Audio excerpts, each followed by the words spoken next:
সম্পর্কের শুরুতে মানুষ কেন এত সুন্দর, এত যত্নশীল, এত বোঝদার আর প্রায় নিখুঁত মনে হয়?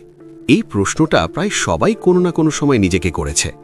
শুরুতে যে মানুষটি আপনার প্রতিটি কথা মন দিয়ে শোনে, আপনার আবেগকে গুরুত্ব দেয়, আপনার পছন্দ অপছন্দ মনে রাখে, সময় দেয়, সম্মান দেখায়, কিছুদিন পর সেই মানুষটাই কেন বদলে যেতে থাকে? মনোবিজ্ঞান বলছে এর পেছনে কোনো জাদু নেই, আছে মানুষের মস্তিষ্কের গভীর কিছু প্রক্রিয়া। মানুষ সামাজিক প্রাণী, আমরা সবাই চাই গ্রহণযোগ্য হতে, ভালোবাসা পেতে, পরিত্যক্ত না হতে।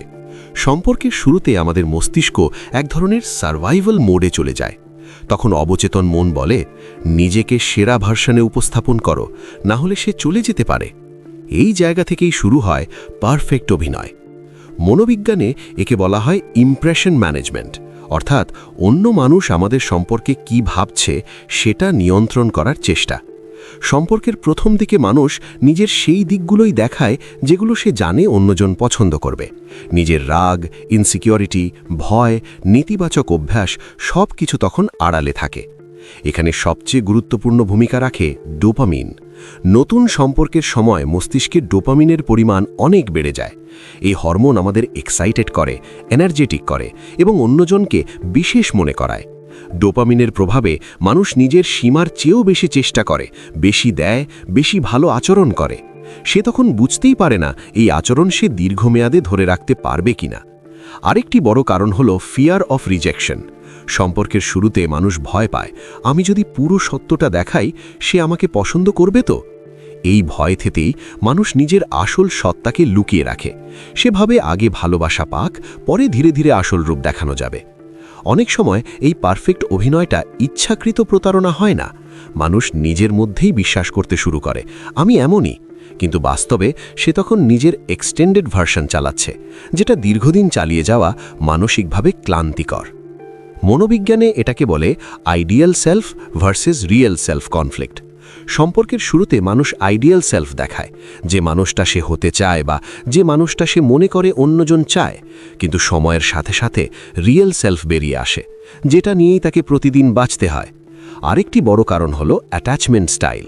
যাদের অ্যাটাচমেন্ট স্টাইল অ্যাংশাস, তারা সম্পর্কের শুরুতে অতিরিক্ত যত্নশীল, অতিরিক্ত অ্যাভেলেবল, অতিরিক্ত পারফেক্ট হওয়ার চেষ্টা করে। কারণ তারা ভেতরে ভেতরে ভয় পায়, ভালো না হলে মানুষ ছেড়ে চলে যাবে। আবার যাদের অ্যাভয়েডেন্ট অ্যাটাচমেন্ট, তারা শুরুতে খুব চার্মিং, খুব আইডিয়াল পার্টনারের মতো আচরণ করে, কিন্তু গভীরতা আসতে শুরু করলে ধীরে ধীরে দূরে সরে যায়। এখানে একটা কঠিন সত্য হলো, সম্পর্কের শুরুতে মানুষ আসলে আপনাকে নয়, সম্পর্কটাকে বাঁচাতে পারফেক্ট অভিনয় করে। সে চায় এই কানেকশনটা যেন না ভাঙে। কিন্তু প্রশ্ন হলো, কোনো সম্পর্ক কি অভিনয়ের ওপর টিকে থাকতে পারে? সময় যত যায়, ডোপামিনের জায়গা নেয় অক্সিটোসিন আর বাস্তবতা। তখন আর অভিনয় ধরে রাখা যায় না। তখন মানুষ ক্লান্ত হয়ে পড়ে, নিজের আসল আচরণ বেরিয়ে আসে। তখনই আমরা বলি, ও আগের মতো নেই, ও বদলে গেছে। কিন্তু বাস্তবতা হলো, সে বদলায়নি, সে শুধু অভিনয় থামিয়েছে। সবচেয়ে বিপজ্জনক হয় যখন পারফেক্ট অভিনয়টা ম্যানিপুলেশনের জন্য ব্যবহার করা হয়। কিছু মানুষ শুরুতে অতিরিক্ত ভালো ব্যবহার করে, যেন আপনি দ্রুত ইমোশনাল অ্যাটাচমেন্ট তৈরি করেন। একে মনোবিজ্ঞানে বলা হয় লাভ বম্বিং। এতে আপনি এতটাই অভ্যস্ত হয়ে পড়েন যে পরে খারাপ আচরণ এলেও আপনি পুরনো ভালো সময়ের আশায় সম্পর্ক ধরে রাখেন। কিন্তু সব পারফেক্ট আচরণ যে খারাপ উদ্দেশ্যে হয় তা নয়। অনেক মানুষ সত্যিই ভালো হতে চায়, কিন্তু নিজের সীমা, নিজের আবেগ, নিজের দুর্বলতা সম্পর্কে সচেতন নয়। তারা জানে না দীর্ঘমেয়াদে সম্পর্ক টিকিয়ে রাখতে হলে অভিনয় নয়, প্রয়োজন স্বচ্ছতা। একটা সুস্থ সম্পর্কের শুরুতে ধীরে ধীরে বাস্তবতা আসা উচিত, যেখানে দুইজন মানুষ একে অপরকে সময় দেয় আসল রূপটা দেখার, যেখানে কেউ পারফেক্ট হওয়ার চাপ নেয় না, বরং অনেস্ট থাকার চেষ্টা করে। যদি কোনো সম্পর্কের শুরুতে সবকিছু খুব দ্রুত, খুব বেশি পারফেক্ট মনে হয়, তাহলে একটু থামুন, নিজেকে প্রশ্ন করুন, এই আচরণগুলি কি ধারাবাহিক, নাকি শুধু আপনাকে ইমপ্রেস করার জন্য? ভালোবাসা মানে নিখুঁত হওয়া নয়, ভালোবাসা মানে নিরাপদ থাকা, যেখানে আপনি ভুল করতে পারেন, দুর্বল হতে পারেন এবং তবুও গ্রহণযোগ্য থাকেন। যে মানুষটি শুরু থেকেই আপনাকে বাস্তবতার সাথে গ্রহণ করে, সে মানুষটি হয়তো কম রোম্যান্টিক লাগতে পারে, কিন্তু সে বেশি টেকসই। পারফেক্ট অভিনয় একসময় শেষ হয়ই। প্রশ্ন হলো, অভিনয় শেষ হওয়ার পর যে মানুষটি থাকে, তার সাথে আপনি থাকতে পারবেন তো?